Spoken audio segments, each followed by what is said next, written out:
ఓ సేవకులు ఏ విధంగా అయితే ఒక ప్రాంతాల్లో బలంగా ఉద్యమములు తీసుకొని వచ్చినటువంటి ఒక సేవకులు విషయంలో ఈరోజు మేము అపోస్తల కార్యములో 8 అధ్యాయంలో మనం ఈరోజు చూడబోతున్నాం. 4 నుండి 8 వరకు చదవండి. 6 అధ్యాయంలో 4 వాక్యంలో మనం ఒకసారి మళ్ళీ చదువుకుందాం. మనము అర్లియర్ సంఘములో మనము ఇది అపోస్తల కార్యములు చూసినప్పుడు, ఫస్ట్ అధ్యాయం నుండి చూసినప్పుడు దేవుడు వాళ్ళకే చనిపోయిన తిరిగి ఇచ్చిన తర్వాత మత్తయి సువార్త 28 అధ్యాయం లాస్ట్లో మనం చూసినప్పుడు, సువార్త భాగములు 4 భాగములు చూసినప్పుడు దేవుడు యేసుక్రీస్తు ప్రభు వారు వాళ్ళకి ఏమంటున్నారంటే, మీరు సర్వలోకములు వెళ్ళి సువార్తలు ప్రకటించండి. అదేవిధంగా నేను ఏమైతే సంగతి మీకు తెలియపరచునో అది సంగతి మీరు అనేక మందికి నేర్పించండి. తండ్రి యొక్కయు కుమారుని యొక్కయు పరిశుద్ధాత్మ నామములో బాప్తిసం ఇవ్వమన్నారు. తర్వాత అదేవిధంగా వీళ్ళు అనేక మంది భయంతో దిగులుతో ఉన్నటువంటి ఆ కాలంలో, ఎందుకంటే యేసుక్రీస్తు ప్రభును చంపేశారు, అప్పుడు కల్వరి శిలువలో వేశారు. అలాంటి ఆ సమయంలో యేసుక్రీస్తు శిష్యులందరూ కూడా ఎటు అటు వెళ్ళిపోయారు. అదేవిధంగా భయంతో వాళ్ళు ఉన్నారు. అయితే మనం అపోస్తల కార్యములు వచ్చినప్పుడు మొదటి అధ్యాయంలో చూసినప్పుడు దేవుడు వాళ్ళకి చెప్పినట్టుగా మీరు ఎటు కూడా ఇప్పుడు వెళ్ళొద్దు. మొదటి అధ్యాయము 8 చదివినప్పుడు మీరు తర్వాత చదవండి. పరిశుద్ధాత్మ మీ మీదకి వచ్చినప్పుడు మీరు శక్తి నొందుదురు. అదేవిధంగా మీరు సమరియలో యెహూదియలో భూదిగరంత వరకు మీరు నాకు సాక్ష్యమయ్యారు అన్నారు. అప్పుడు వరకు మీరు వేచిగా ఉండమంటే ఈలో ఓ పెంతెకోస్తు ఆ పండుగలో జరిగినటువంటి సమయంలో వీళ్ళందరూ కూడా మేడ గదిలో ఏం చేస్తున్నారంటే అక్కడ శిష్యులు వాళ్ళందరూ కూడా ప్రార్థన చేస్తున్నాడు. అయితే అప్పుడు వరకు ఈయన లేడు. వాళ్ళు అపోస్తలలో వీళ్ళు ఇప్పుడు మేము ప్రకటిస్తున్నటువంటి ఫిలిప్పు అక్కడ ఆయన లేరు. 11 మంది ఉన్నారు. తర్వాత మత్తయ్యకే వాళ్ళు సీట్ వేసిన తర్వాత వాళ్ళు మత్తయ్యనికి ఎన్నుకున్నారు. తర్వాత ఏం జరిగిందంటే ఈ శిష్యులు అక్కడ అందరు కూడా పెంతెకోస్తు దినంలో, పెంతెకోస్తు అంటే ఒక పండుగ, 50th రోజు అని 50th డేట్ అంటారు. కాబట్టి అలాంటి ఆ సమయంలో వీళ్ళు ప్రార్థనలో చక్కగా ప్రార్థనలో ప్రిపరేషన్లో ఉన్నాడు. తర్వాత ఏం జరిగిందంటే 2 అధ్యాయంలో పరిశుద్ధాత్మ వాళ్ళ మీదకి బలంగా దిగినప్పుడు వీళ్ళందరూ ఆత్మతో నింపబడి దేవుని ఆత్మతో కదిలింపబడుతున్నారు. అదేవిధంగా భయపడినటువంటి వాళ్ళు, దాగినటువంటి వాళ్ళ మధ్యలో మొదటి ప్రసంగం చేసినటువంటి పీతరు ఆయన నిలబడి వాళ్ళు వివరిస్తున్నారు. వీళ్ళందరూ చెప్తున్నారు, వీళ్ళు అందరూ కూడా మద్యం మత్తుతున్నారు, వీళ్ళు తాగి ఉన్నాడు కాబట్టి ఎలాంటి మాటలు మాట్లాడుతున్నారని. ఆ యెరూషలేములో ఆ పండుగ సమయంలో అనేక దేశము నుండి, అనేక ప్రాంతాల నుండి, అనేక భాష నుండి ఆ పండుగలు జరిపించడానికి వచ్చేవాళ్ళు ఆ యెరూషలేములో. అదేవిధంగా వాళ్ళందరూ చూసినప్పుడు వీళ్ళు ఏం మాట్లాడుతున్నారు, మా భాషలో మాట్లాడుతున్నారు, వీళ్ళు ప్రకటన అని ప్రవచిస్తున్నారు అని సువార్తలు చెప్తున్నారు, ఈయన ఏంటి వాళ్ళు తాగి ఉన్నాడు అని చెప్పినప్పుడు ఆత్మతో నింపబడి పేతురు వాళ్ళ మధ్యలో నిలబడి అన్ని వివరిస్తున్నారు. మేము యోయేలు గ్రంథంలో రాయబడింది 2 అధ్యాయం 28లో మీ అంచా దినాలు ఉన్న ఆత్మ అందరి మీద నేను కుమ్మరిస్తాను, మీ కుమార్తెలు మీ కుమారులు కూడా ప్రవచనం చెప్తారు, దర్శనం చూస్తారు, కళ్ళకు అనేకమైన విషయం ఇది వాక్యం నెరవేర్చింది అని వాళ్ళు తెలియపడుతున్నారు. అదేవిధంగా 2 అధ్యాయంలో వాళ్ళు తర్వాత ప్రసంగము మళ్ళీ పీతరు గారు అన్ని వివరిస్తున్నారు, ఆయన ప్రసంగం చేస్తున్నారు. ఎందుకు యేసుక్రీస్తు ప్రభు వారికి మీరు కల్వరి శిలువలో వేసేసారు, ఆ యేసుక్రీస్తు ప్రభు వారు దేవుడు ఆయనకి పంపిస్తున్నాడు, దేవుడు కుమారుడు కాబట్టి ఆయనే మనుషులు జాతి కొరకు మరణించారు, ఆయన తిరిగి లేచారు, మీరు చంపేశారు అనుకుంటున్నారు, ఆయన దేవుడు ఆయనకి పంపించారు. అన్ని విషయంలో ఆయన ప్రసంగం చేసినప్పుడు మేము 2 అధ్యాయం 37లో 38 తర్వాత మీరు చదువుకుంటే అక్కడ ఏముంటుందంటే ప్రజలు హృదయము వాళ్ళు హృదయము కదలింపబడుతుంది. కాబట్టి అతని వాక్యము అంగీకరించిన వారు బాప్తిసము పొందిరి. ఎంతకు ముందు చదవండి. మేము రక్షణ పొందుకోవటానికి ఏం చేయాలి అని అడుగుతున్నారు. ఆ మాట వినిన తర్వాత చదువుతారు. అప్పుడు వీళ్ళు అడుగుతున్నారు, తర్వాత ఏం జరిగిందంటే వాళ్ళు బాప్తిజం తీసుకున్నారు. ఆ రోజు 3000 మంది బాప్తిజం మొదటిసారి. అంటే సువార్త బలంగా అక్కడ నుండి వాళ్ళు కదిలింపబడుతున్నారు. సేవలో అక్కడ నుండి బలంగా వాళ్ళు అనేక మంది 3000 ఫస్ట్‌లో 3000 మంది రక్షించబడరట. తర్వాత మనం ముందుకెళ్ళిన తర్వాత ఒక 5000 మంది రక్షించబడారు. 5000 మంది రక్షించబడరు. అదేవిధంగా సంఘము బలంగా విస్తరించబడుతున్నాయి. అదేవిధంగా ఆ సంఘంలో ఏం జరుగుతుందంటే సంఘమును సువార్తలో ప్రకటించిన తర్వాత అంత బలంగా విస్తరించబడుతున్నాయి. అదేవిధంగా వ్యతిరేకతలు కూడా పెరిగినాయి. అప్పుడు అనేక మందికి ఏం చేశారంటే హింసిస్తున్నాడు. అనేక మంది దేవునికి నమ్ముకునే వాళ్ళకి బాధ పెడుతున్నారు. అనేక మంది వాళ్ళు యేసుక్రీస్తు ప్రభును ఫాలో అవుతున్నాడు కాబట్టి ఎవరు కూడా యేసుక్రీస్తు ప్రభు మాటలు నడవకూడదు, వీళ్ళు ఆ ప్రసంగం చేయకూడదు అని సంఘంలో టార్చర్ చేయటానికి ప్రారంభించింది. ఆ పర్సిక్యూషన్ అనేది అక్కడ ఎంటర్ అయింది. తర్వాత ఏం జరిగిందంటే ఇంకా సంఘము బలంగా ముందుకు సాగుతున్నాయి. ఇంకా బలంగా చాలా పెద్ద సంఘముగా మారిపోయి ఇంకా అనేక విస్తరించబడుతున్నాయి. తర్వాత ఏం జరిగింది? సంఘము పెరుగుతున్న సమయంలో మనం చూసినప్పుడు నేను డైరెక్ట్గా 6వ అధ్యాయానికి వచ్చిన తర్వాత నేను ఈ మాటలు తెలియపరుస్తున్నాను. అప్పుడు సంఘంలో సేవకులు వాళ్ళన్ని చూసేవాళ్ళు, వాళ్ళు వంట విషయంలో చూసేవాళ్ళు అనే జనాలు వచ్చిన వాళ్ళకే, విధవరాలకే, సోషల్ వర్క్ చేసేవాళ్ళు అనేక మందికే, అనాథులకే, విధవరాలకి కూడా చూసినటువంటి వాళ్ళు ఎవరు అంటే సేవకులు ఉండేవాళ్ళు. ఆ సమయంలో వాళ్ళే అనేకమైన పరిచర్యలు, భోజనం పెట్టే విషయంలో, వండే విషయంలో కూడా దగ్గరగా ఉండి చూసినప్పుడు వీళ్ళు అపోస్తులలో గుర్తించారు, ఇప్పుడు మేము ఇది అన్ని పని చేయలేము, మేము ఈ అన్ని పనులు చేయాలంటే మా వల్ల అవ్వదు. అందుకు ఈ సంఘములో ఏం చేయాలంటే కొంతమంది వ్యక్తులకి ఏర్పాటు చేయాలి. ఈ భారం అన్ని మా మీదకి వస్తున్నాయి, మేము వాక్యములో చెప్పలేము, ప్రార్థనలో కూర్చోలేము, ఇలాంటి పరిచర్యలు ఉంటాయని. కాబట్టి ఈరోజు వాక్యం వింటుండే దేవుని బిడ్డలారా జాగ్రత్తగా వినండి. ఈరోజు సంఘము విస్తరిస్తుంది, సేవ విస్తరిస్తుంది. సేవకులో ఈ అపోస్తలు అన్ని కూడా చూస్తున్నాం. అందుకు మేము ప్రార్థన యందును వాక్య బోధన ఏడు తగ్గగా ఉండాలి. కాదు, అది కాదు. అయితే మేము ప్రార్థన యందును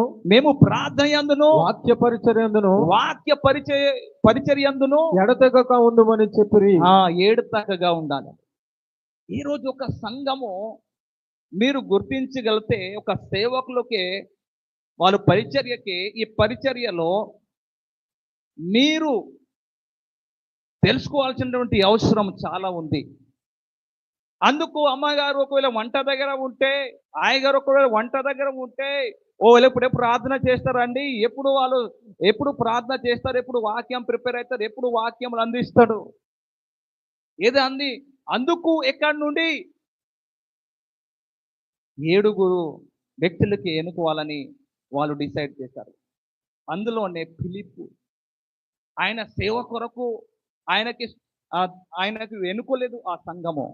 వాళ్ళు వంట చూసుకోవాలి, ఇంకా ఇక్కడ ఉన్నటువంటి సంఘంలో ఉన్న బాధ్యతలు చూసుకోవాలి, దాని కొరకు వాళ్ళకి ఎన్నుకున్నాడు. కానీ మనము ఆయన జీవితముల విషయంలో ప్రత్యేకంగా ఫోకస్ చేస్తాము. ఒక వ్యక్తి విషయంలో ఈరోజు, ఇంతకుముందు స్టిఫెనస్ ఆయన బలమైన పరిచర్య చేశారు, ఆయన హతసాక్షిగా మార్చబడదు. తర్వాత ఏమైంది జరుగుతుందంటే సంఘం ఇంకా అది పర్సిక్యూషన్ అప్పుడు స్టిఫెనస్ మొదటిగా ఆయన చంపబడినటువంటి వ్యక్తి దేవుని కొరకు ఆ సంఘంలో ప్రారంభించబడినప్పుడు. తర్వాత అనేక మంది 4 మూలలో పారిపోయారు. యెరూషలేములో విడిచిపెట్టి కొంతమంది ఆ సైడ్లో వేరే రాష్ట్రాల్లోకి వెళ్ళిపోయారు, కొంతమంది ఇంకొక రాష్ట్రాలు, కొంతమంది ఇంకొక రాష్ట్రాలకి. అక్కడ నుండి వీళ్ళందరూ 4 మూలలు వెళ్ళిపోయారు. కానీ ఏం జరిగిందంటే సువార్తలో ఆగలేదు. హల్లెలూయా. అందుకు మనం 8:4 చదివినప్పుడు ఏం జరిగినాయి? కాబట్టి చెదిరిపోయిన వారు సువార్త వాక్యమును ప్రకటించుచు సంచారము చేసిరి. చాలు, సువార్త వాక్యములను ప్రకటించుచు సంచారం చేశారు. వీళ్ళు ఎక్కడ వెళ్ళినా సువార్తలో ప్రకటిస్తున్నారు. హల్లెలూయా. దేవుడు మనకి ఇచ్చినటువంటి గొప్ప భాగ్యం ఇది. దేవదూతులకి దేవుడు వేయలేని భాగ్యం దేవుడు మీకు మాకు ఇచ్చాడు, సువార్తలు ప్రకటించడం. అందుకు ఈ ఫిలిప్పు ఆ సమరయ ప్రాంతాల్లో ఆయన అడుగు పెట్టారాక. ఎప్పుడైతే అడుగు పెట్టారు, అయితే మనం చూసినప్పుడు ఆయనకున్నటువంటి లక్షణము, ఫిలిప్పు గారి జీవితంలో ఉన్నటువంటి లక్షణం ఏంటంటే ఆయన విశాల హృదయం గలవాడు.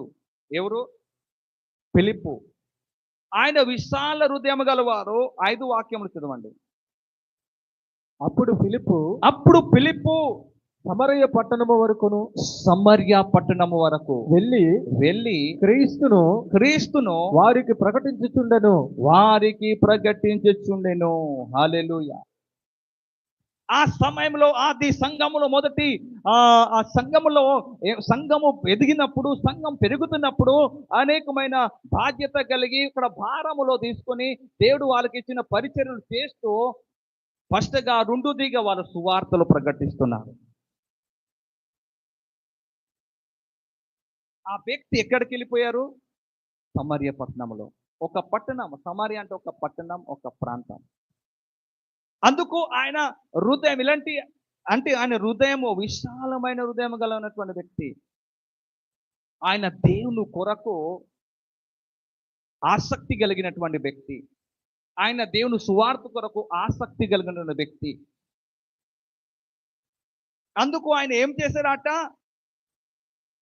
ఎక్కడ ఆయన మొదటిగా సువార్తలు అందకుండా చెప్పకుండా ఆయన ఉండలేని వ్యక్తి. ఆయనతో ఒక్క వ్యక్తి అయినా ఉన్నా, లేకపోతే 100 మంది దగ్గర వెళ్ళినా, ఏ ప్రాంతాలు వెళ్ళినా ఆయన సువార్తలు చెప్పకుండా ఉండలేని వ్యక్తి. ఆ వ్యక్తి ప్రారంభంలో ఆ పరిచర్యలో ఉన్నారు. వంట చేసే పరిచర్యలో, గిన్నె కడిగే పరిచర్యలో, ఇంకా సంఘములో అనేక మందికి, కొన్ని ఆర్ఫన్స్కే, కొన్ని విధవరాలకే కావాల్సినటువంటి విషయం అందించినటువంటి వ్యక్తిలో ఆయన అనుకోవచ్చు, ఆయన ఎందుకు ఎవరైనా లేరా ఈ సంఘములో? మేము కనబడిన వాళ్ళకే, గిన్నెలు తోమటానికే, వంట చేయటానికి మేమే కనబడినామా అని వాళ్ళు అనుకునే వాళ్ళు ఏమో. కానీ నేనైతే చెప్తున్నా, ఆయన ఎట్లా అనుకునే వాళ్ళ వ్యక్తి కాదు. కాబట్టి అది దేవుడు మంచి పోస్ట్ ఇచ్చారండి. సంఘంలో ఒక మంచి పని ఇచ్చారు. దేవుడు సంఘంలో మంచి పరిచర్య ఇచ్చారు. ఈ పరిచర్యలో సంతోషంతో వాళ్ళు చేసేవాళ్ళు, ఆనందంతో చేసేవాళ్ళు. ఎవరి మీద సారీలు చెప్పేవాళ్ళు కానీ, అలిగే వాళ్ళు కానీ ఎలాంటి లక్షణం లేదు ఈయనకి. ఈ వ్యక్తి బలమైన ఆ పనిలో చేస్తున్నాడు, సహకరిస్తున్నారు, అపోస్తలులకి సహకరిస్తున్నారు. మా సేవకులు ప్రార్థనలో ఉండాలి, మా సేవకులు ఎక్కువగా వాక్యము ప్రిపేర్ అవ్వాలి, వాక్యం అందించాలి అని ఈయన ఉన్నటువంటి ఆ హృదయము. ఎందుకంటే సేవకులు రాత్రి పగలంతా కష్టపడుతున్నాడు, రాత్రి పగలంతా కూడా వాళ్ళు ప్రార్థనలో ఉండాలి. ఒకవేళ వీళ్ళు ఏ పనిలో ఉంటే ఈ పరిచర్యలో ముందుకే సాగలేరు అని వాళ్ళు ఆ బాధ్యతను గుర్తెరిగారు. ఏ రోజు నీ వాక్యం వింటున్నటువంటి దేవుని బిడ్డ, నీ ఏ సంఘముకి వెళ్తున్నావు, నీ ఏ పరిచర్యలు ఉన్నావు, నీవు ఈరోజు ఆ సంఘములో దేవుడు నిన్ను ఎందుకు ఉంచున్నారంటే, దేవుడు నిన్ను ఎందుకు పెట్టుకున్నారంటే, దేవుడు నీ ద్వారా అనేకమైన పనులు జరిగించాలని దేవుడిని నేను ఎన్నుకున్నాడు. ఏ రోజు నీవు చదువు లేకపోవచ్చు, ఏ రోజు నీవు మంచి జ్ఞానం కలిగిన వాళ్ళు కాకపోవచ్చు, ఏ రోజు నీవు మంచి ఆస్తి కలిగిన వాళ్ళు కూడా కాకపోవచ్చు, నీకు మంచి బట్టలు కూడా వేసుకోవటానికి లేకపోవచ్చు. కానీ దేవుడు మీద ఒక స్పెషల్ ఆయన ప్రణాళిక కలిగి ఉన్నారు. హల్లెలూయా. అందుకు వీళ్ళు ఏం చేశారంటే అలాంటి ఆసక్తి కలిగినటువంటి ఆ వ్యక్తి ఫిలిప్పు ఆ సమయంలో కొన్ని సంవత్సరం దాకండి దేవుని సేవకులు వాళ్ళకి అప్పగించినటువంటి పరిచర్యలో వాళ్ళు నమ్మకంగా ఉన్నారు. దేవుని సేవకులో వాళ్ళకే అప్పగించబడిన ఆ సేవలో నమ్మకంగా ఉన్నాడు. ఏ రోజు నీవు ప్రార్థన టీంలో ఉండొచ్చు, ఏ రోజు నీవు ఒక పాట పాడే వాళ్ళు ఉండొచ్చు, ఏ రోజు ఒక వాలంటీర్గా ఉండొచ్చు, ఎవరైనా కావచ్చు. ఎప్పుడైతే మొదటి పిలుపు నీ జీవితంలో దేవుడు ఇచ్చినటువంటి ఆ పిలుపులో నువ్వు నమ్మకత్వంగా ఉండగలిగితే దేవుడు నెక్స్ట్గా నీకు కూడా బలంగా ఆయన వాడుకో అని ఆయన ఇష్టపడుతున్నాడు. ఆయన మొదటి పిలుపు ఏదండి? మీరు అనుకుంటున్నారా ఇక్కడ మందిరంలో వంట చేయాలంటే చిన్న పని? మీరు అనుకుంటున్నారేమో గిన్నె తోమాలి అంటే ఇది చాలా మేము చేయకూడదని అనుకుంటున్నారు ఇలాంటి పని. లేకపోతే మీరు అనుకుంటున్నారు ఇది బాధ్యత చిన్నదే, లేకపోతే ఇది మాకెందుకు అనేటువంటి నీవు ఆలోచన కలిగి ఉంటుంటే రాంగ్ థాట్ ఉంది నీకు. ఏ పని అయినా సంఘములో, ఏ ఊడవాలైనా, తాపల పెరవాలైనా, గిన్నెలు తోమాలైనా, వంట వండాలైనా, ప్రార్థన చేయాలైనా, పాటలు పాడాలైనా, ఒక ఏమైనా కావచ్చు, దేవుడు సన్నిధిలో దేవుని మందిరంలో చేసిన పరిచర్య శ్రేష్టమైనది. దేవుడు అలాంటి వాళ్ళకి చూస్తాడు సంఘం. ఒక సేవకులకేగా తలనొప్పిగా మనం మార్చకూడదు. ఎప్పుడు ప్రార్థన చేయాలి గారు, ఎప్పుడు ప్రార్థన చేయాలి గారు, ఎప్పుడు ప్రార్థన చేయాలి గారు అనే అంతవరకు మనం ఉండకూడదు.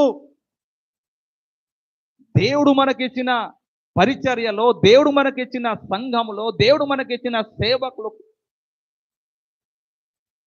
కింద మనము బలంగా ఆ పరిచయలో ఒక దర్శనంకి మనం బలంగా ఉండాలి. హల్లెలూయా. ఆ ఫిలిప్పు అదే విధంగా ఉండేవాడు. ఒక సమయంలో ఆయన విశాల కలిగిన హృదయం కలిగిన వ్యక్తి. దేవుని కొరకు ఈరోజు నీకు దేవుని పని కొరకు నీ హృదయంలో స్థానం ఉందా? ఈరోజు అడుగుతున్నాడు దేవుడు ఆత్మ. దేవుడు సేవ కొరకు నీ హృదయం ఉందా? నిజంగా నువ్వు చెప్పాలి. దేవుని పరిచర్యలో ఏకీభవించటానికే నీకు ఆ మనసు ఉందా? ఒకవేళ లేదంటే నువ్వు చాలా దూరంగా ఉన్నావు. నిజంగా చెప్తున్నా.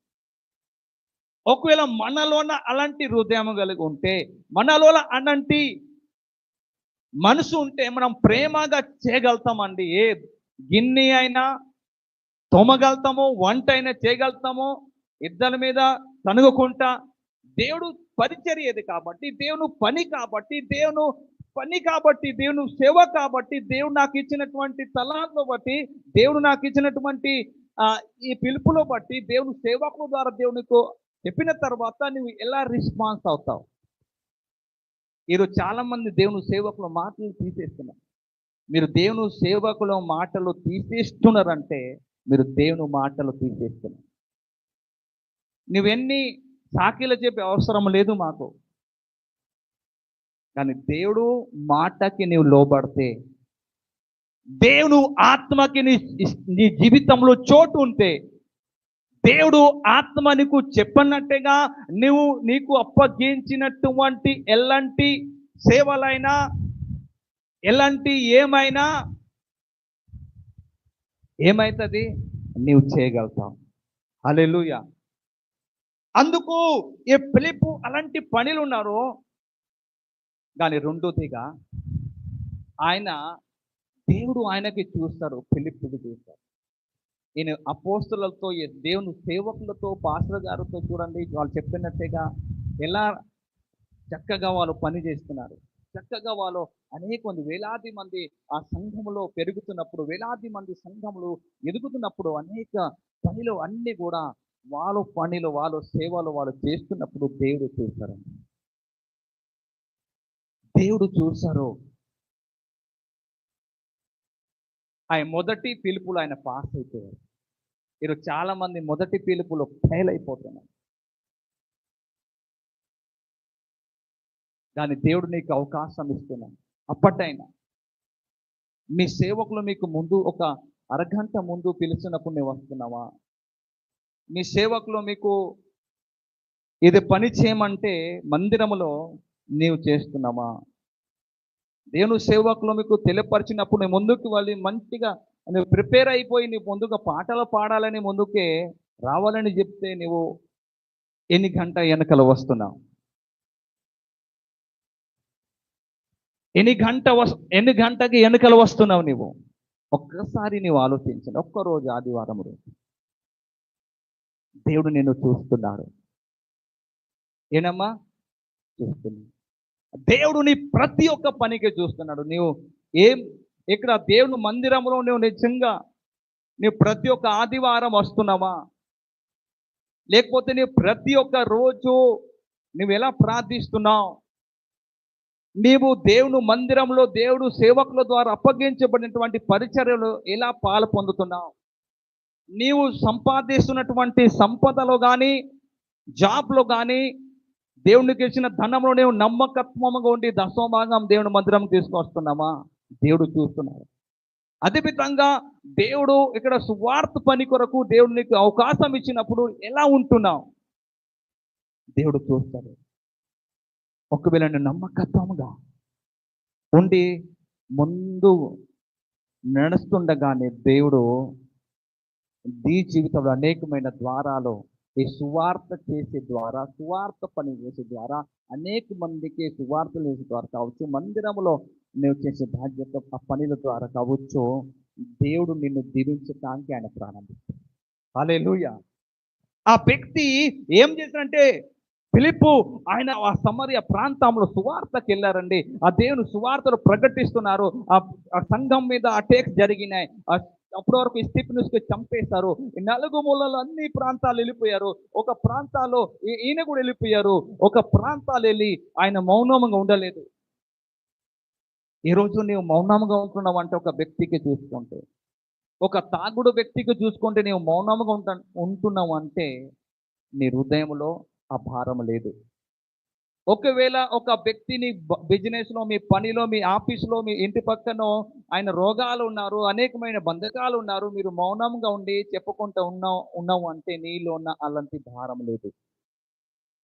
ఒకవేళ నువ్వు చూస్తూనే వాళ్ళ కొరకు ప్రార్థన చేయవు, వాళ్ళ కొరకు వాళ్ళకి సువార్తలు అందించావు, మౌనంగా ఉంటున్నావు అంటే నీ హృదయంలో దేవుని సువార్తకి చోట్లేదు. ఈరోజు దేవుడు మాట్లాడుతున్నాడు. అందుకు ఏం జరిగిందంటే ఆ ప్రాంతాలు ఎప్పుడైతే వెళ్ళారో ఆ వ్యక్తి కొన్ని సంవత్సరములు ఆ పరిచర్లో ఆయన పని చేసినప్పుడు ఆయనకి 7గురులో ఈయన ఒక ఫిలిప్పు గారు వాళ్ళు పరిచర్యలో ఉన్న సమయంలో కొన్ని సంవత్సరములు చేస్తున్నారు. తర్వాత ఆయన బయటికి వెళ్ళిపోయారు. ఆ పర్సిక్యూషన్ వచ్చినప్పుడు, ఆ అటాక్ జరిగినప్పుడు, యెరూషలేము నుండి నలుగుమూల అనేకమైన ప్రాంతాలు వెళ్ళిపోయినప్పుడు ఈయన కూడా వెళ్ళిపోతే ఒక సమరయ ప్రాంతాలు అడుగు పెట్టారట. ఆ సమరయ ప్రాంతాలు వెళ్ళిన తర్వాత ఏం జరిగింది? అక్కడ బలంగా దేవుడు ఆయనకి వాడుకుంటున్నాడు. ఏం జరుగుతుందంటే ఆయన సువార్తను ప్రకటిస్తున్నారు. రెండోదిగా ఆయన సూచక క్రియలు 6 వాక్యం చదువుకుందాం. జనసమూహము విని ఫిలిప్పు చేసిన సూచక క్రియలను చూసినందున అతను చెప్పిన మాటలు యందు ఏక మనస్సుతో లక్ష్యముంచగా అనేకులను పట్టిన ఆ పవిత్ర ఆత్మను పెద్ద కేకలు వేసి వారిని వదిలిపోయెను. హల్లెలూయా. అనేకమైన అద్భుతాలు జరిగినాయి, అనేకమైన సూచక్రియలు జరుగుతున్నాయి. ఆయన సువార్తలు మాత్రము చెప్పట్లేదు, కానీ ఆయన అక్కడ ఉన్నటువంటి కొంటి వాళ్ళకి నడిపిస్తున్నాడు యేసయ్య నామములో. అక్కడ ఉన్నటువంటి కుష్ఠ వ్యాధులకి స్వస్థపరుస్తున్నాడు. అక్కడ ఉన్నటువంటి దయ్యాలు పట్టిన వాళ్ళకి ఆయన దయ్యాలు వెలుగొడుతున్నారు. ఈ కార్యాలు జరుగుతున్న స్థలములో బలమైన ఉద్యమం ఆ ప్రాంతాల్లో వచ్చిన ఒక వ్యక్తి ద్వారా. హల్లెలూయా. ఆ వ్యక్తి విషయంలో ఆయన సాక్షి మనము వెనుకలు చదివినప్పుడు 6వ అధ్యాయం ఆయన పరిశుద్ధాత్మతో నింపబడిన వాడే అని రాయబడి ఉన్నది. ఆయన ఆత్మతో నింపబడినటువంటి వ్యక్తి. అలాంటి వాళ్ళకి ఏడుగురికి వాళ్ళు సంఘములో ఎన్నుకున్నాడు దేవుడు ఆత్మ ద్వారా. అదేవిధంగా ఏం జరిగినాయి? అద్భుతాలు జరిగినాయి, సూచక్రియలు జరిగినాయి. అదే ఆయన సూచక్రియలు చూసినప్పుడు అవును నిజంగా ఈయన ఏమైతే ప్రకటిస్తున్నారు, ఈయన సువార్త చెప్తున్నాడు, నిజంగా వాళ్ళు వాక్యం ద్వారా వాళ్ళకి కన్ఫర్మేషన్, వాళ్ళు జరుగుతున్నటువంటి ఆ సూచక క్రియల ద్వారా వాళ్ళు కన్ఫర్మ్ అవుతున్నారు, అవును నిజంగా యేసయ్య చేస్తున్నారు. హల్లెలూయా. మా దేవుడు అద్భుతాలు చేయగలిగిన దేవుడు. నా దేవుడు అసాధ్యం ఏం లేదు. ఎందుకంటే యేసు క్రీస్తు ప్రభువారు ఆయన పరిచర్యలు ఉన్నప్పుడు, ఈ భూలోకం ఉన్నప్పుడు ఆయన మాట చెప్పాడు, నేను చేస్తున్న కార్యాలు కంటే నాకంటే మీరు ఎక్కువగా చేస్తారన్నారు శిష్యులకి. అందుకు అక్కడ అనేకమైన కార్యాలు జరుగుతున్నాయి, ఆ ప్రాంతాలు ఉద్యమం వస్తున్నాయి, దేవుని సువార్తలు ప్రకటించబడుతున్నాయి. దేవుడు ఈ ప్రాంతాల్లో మమ్మలను నడిపించిన కాండం మధ్య అనేక మంది రక్షించబడాలి, అనేక మంది సువార్తలు ప్రకటించబడాలి. ఇక్కడ అనేకమైన హీలింగ్స్లో జరుగుతున్నాయి, జరిగినా లేకపోతే అద్భుతాలు జరిగినా లేకపోతే స్వస్థత కార్యాలు జరిగినా మనం అంతవరకు మాత్రం పరిమితం అవ్వటానికి అవసరం లేదు. అయిపోయిందిగా, నాకు విడుదల వచ్చింది, నాకు స్వస్థత వచ్చింది, నాకు రోగం పోయింది, దయాలు పోయింది, ఇప్పుడు ఏం అవసరం అని కొంతమంది అనుకుంటున్నారు. దాని కొరకే దేవుడు మీకు అంతవరకు పిలువలేదు. కానీ మొదటిగా దేవుడు నేను ఎందుకు పిలిచినారంటే నువ్వు పరలోక రాజ్యములో వెళ్ళాలి. దేవుడు నేను ఎందుకు ఎన్నుకున్నారంటే దేవుడు నిన్ను సువార్త ప్రకటించే వాళ్ళగా అనేక మందికి నువ్వు అందించాలి విధంగా దేవుడు ఇచ్చినటువంటి ఆ దర్శనంలో, ఆ సంఘములో నీవు నీ ఆర్థికంగా, మానసికంగా, కుటుంబ పరంగా నీ బలం దేవుడు ఏమైతే ఏ విధంగా ఇచ్చినో, నీకు అవకాశం ఇచ్చాడు, అదే విధంగా నువ్వు ఈ సేవలో సపోర్ట్ చేయాలని దేవుడు నీకు ఎన్నుకున్నాడు. నీవు గర్వంగా ఉండొద్దు, నీవు గర్వపడొద్దు. సరేలే నేనే ఉంటేనేది జరిగిద్ది, లేకపోతే అది జరగద్దు అని అనుకుంటే దేవుడు నీకంటే బెస్ట్ వాళ్ళకి దేవుడు ఇస్తారు. హల్లెలూయా. కాబట్టి నువ్వు తగ్గించుకొని, నిన్ను తగ్గించుకొని ఈ పరిచర్యలోనే కంటిన్యూగా వస్తున్నా కాబట్టి, నేను ఈ పరిచర్యకి ఒక సభ్యులు కాబట్టి, దేవుడు నాకు ఇక్కడ నడిపించున్నాడు కాబట్టి నేను కూడా సేవకులతో పాటు నిలబడాలి. నా వంతులు అందరికి ఒక విధంగా ఉండకపోవచ్చు, కానీ కొంతమందికే దేవుడు ధనము ద్వారా బలపరచాలని దేవుడు మీకు జాబ్ ఇచ్చినాడు. కొంతమందికి బిజినెస్ చేయవచ్చు, కొంతమందికి ఆ పేదరికంగా ఉన్నారు, కొంతమంది కొంచెం అంత లేదు వాళ్ళకి, కానీ దేవుడు వాళ్ళకి మంచి ప్రార్థన జీవితం ఇవ్వచ్చు, కొంతమందికి మంచిగా పాట పాడే వరం ఇవ్వచ్చు. కానీ దేవుడు నీకు ఎలా ప్లేస్లో ఉంచున్నాడో నమ్మకంగా అక్కడ ఉంటే ఆ సేవలో నీవు ముందుకు సాగిపోతే ఖచ్చితంగా దేవుడు నిన్ను పైకి లేవ ఆశిందట. 8 చూసినప్పుడు అందుకు ఆ పట్టణములో మిగులు సంతోషము కలిగను. చాలా సంతోషం వచ్చిందండి. దేవునికి స్తోత్రముగా చెప్తా గట్టిగా. ఎందుకు సంతోషం వచ్చింది? వాళ్ళు జీవితంలో అప్పుడు వరకు చాలా మంది చేతబడితో బాధపడుతున్నారు, అనేకమైన రోగాలతో బాధపడుతున్నారు, అనేక మంది దయ్యాలు పట్టినటువంటి వాళ్ళు ఉన్నారు, అనేక మంది సమస్యలతో ఉన్నారు, అనేక మంది భయంకరమైనటువంటి అవమానం, నింద వాళ్ళ జీవితంలో కుంగిపోయిన పరిస్థితిలో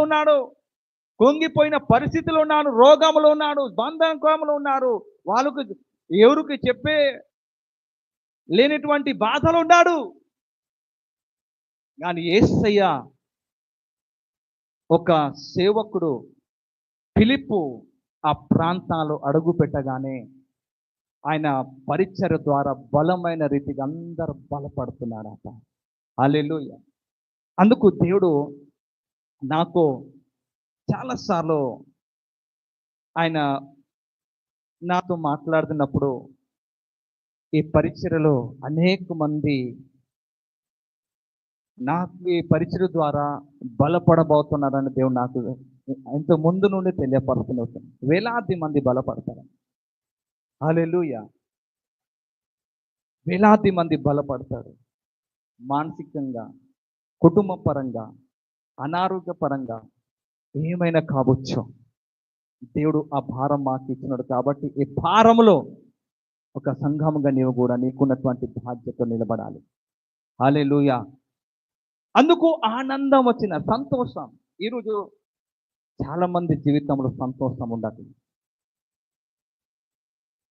2-3 పూట అన్నం తినినా కూడా సంతోషం ఉండట్లేదు. చాలా మంది జాబ్ చేస్తున్నారు కానీ సంతోషం ఉండట్లేదు. చాలా మంది మంచి సంపాదిస్తున్నారు కానీ సంతోషం లేదు. చాలా మంది మంచిగా వివాహం జరిగినాయి, వాళ్ళ ఇంటి వాళ్ళందరూ కూడా వివాహము మంచిగా సంబంధం చూస్తారు, మంచిగా వాళ్ళకి వివాహం చేశారు. తర్వాత వివాహం చేసిన తర్వాత కూడా వాళ్ళ జీవితంలో సంతోషం ఉండట్లేదు. ఎప్పుడు మనసు పాడతలేదు, ఎప్పుడు గొడవలు, ఎప్పుడు పోట్లాడని. చాలా మంది ఇంకా వాళ్ళు చెప్పాలంటే మీకు సంతోషంగా ఉందంటే మీరు చెప్పొచ్చు, అవునయ్యా సంతోషం ఉంది అంటారేమో, కానీ వాడి ముఖాలు కనబడతాయి. ఏంది ఒక కోణములో, ఏది ఒక చోటలో, కొడుకు కానీ, కూతురులు కానీ, చేతులు కానీ, లేకపోతే అప్పులో కానీ, బాధలో కానీ, రోగాలు చేతబడి ఏమైనా అనే విషయంలో. కానీ దేవుడు మీకు గొప్ప ఆనందం ఇవ్వబోతున్నారు. హల్లెలూయా. అప్పుడైనా ఉన్నప్పటినైనా అన్యలో కంటే, లోకంలో ఉన్న ఆ సమయంలో ఆ పరిస్థితుల కంటే దేవుడు దగ్గర వచ్చినప్పుడు, మీరు మందిరంకి ప్రారంభిస్తున్నటువంటి ఆ సమయం వచ్చినప్పుడు మీకు బాధలో ఉన్నా, సమస్యలో ఉన్నా కూడా దేవుడు మీకు ఆనందంగా ఉంచుతున్నాడు. హల్లెలూయా. దేవుడు మీకు ఆనందంగా ఉంచుతున్నాడు. కారణం ఏంటంటే మీకు ఒక ఓపిక ఉంది, మీకు ఒక ఆశ ఉంది, మీకు ఒక నిరీక్షణ ఉంది. దేవుడు ఒక రోజు ఆ ఆనందాన్ని ఇవ్వబోతున్నాడని, దేవుడు ఒక రోజున పరిస్థితిలో మార్చబోతున్నాడని, దేవుడు ఒక రోజున రోగములు తొలగించబోతున్నాడు ఒక ఆశ ఉంటుంది. దేవుడు నా భర్తకు ఒక రోజు మార్చబోతున్నాడు ఒక ఆశ ఉంటుంది. ఒకరోజు ఈ అన్ని రిపోర్ట్స్ నార్మల్ రాబోతున్నానని ఒక ఆశ ఉంటుంది. ఉండదమ్మా, ఉంటుంది. కారణం నీవు నమ్ముకున్న యేసుక్రీస్తు, ఆ యేసుక్రీస్తు ప్రభు దేవుడు నీ జీవితంలో సమస్తము, నీ పరిస్థితిలో మార్చగలుగుతాడు. హల్లెలూయా. కాబట్టి ఆ పట్టణంలో ఆనందం వచ్చింది, సంతోషం వచ్చింది. ఆ బహుగా ఆ ప్రజలు ఆనందిస్తున్నారు. ఎందుకంటే అప్పుడు వారు ఏడ్చేవాళ్ళు. ఇంకా మనకు అధ్యాయంలో చూసినప్పుడు ఇంకా సామోన్ అనేటువంటి వ్యక్తి చేతబడి చేసినటువంటి వాళ్ళు చాలా ఆయన చిన్న చిన్న ట్రిక్స్ చూపించినప్పుడు, చిన్న చిన్న మేజిక్ చూపించినప్పుడు, అవును అబ్బో మామూలుగా లేదు అని వాళ్ళు అనుకున్నారు. సామోన్ ఉన్నాడు అక్కడ. దేవుడు మీకు ఇచ్చిన ఆనందం శాశ్వతమైనది. హల్లెలూయా. దేవుడు నీ జీవితంలో అలాంటి ఆనందం ఇవ్వటానికి ఆయన కలువరి శిలువలో మరణించారంటండి. తర్వాత సమాధిలో పెట్టబడిన మళ్ళీ తిరిగి లేచారు. హల్లెలూయా. అందుకు ఆయన చేసినటువంటి కార్యాలు మనం చూసుకున్నప్పుడు ఒకటి ఆయనకున్న సమర్పణ కనబడుతుంది. ఎక్కడ సమర్పించారు? దేవుని సేవకులు ముందు, దేవుని ముందు, ఆ సంఘములో వాళ్ళకి ఇవ్వబడినటువంటి ఆ పనిలో నమ్మకంగా చేశారు. దేవుడు ఆయన అనుకోలేదు ఏ విధంగా వాడుకుంటారని. దేవుడు కొంటి వాళ్ళు నడుస్తుందని, అనేక మందికి నేను సువార్త ప్రకటిస్తానని అనుకోలేదు. ఆయన నా పని అంతే కదా, నేను వంటలు చేస్తున్నా, గిన్నెలు తోడుస్తున్నా, ఇది అనుకున్నాడు. కానీ దేవుడు ఆయనకి బహుబలంగా వాడుతున్నాడు. దేవుడు మిమ్ములు వాడుకోవాలని ఇష్టపడుతుంది. హల్లెలూయా. ఒక పాత్రగా దేవుడు వాడుకోవాలని ఇష్టపడుతున్నాడు. అందుకు ఆ ప్రాంతాలు బలమైన సువార్తలు ప్రకటించబడింది.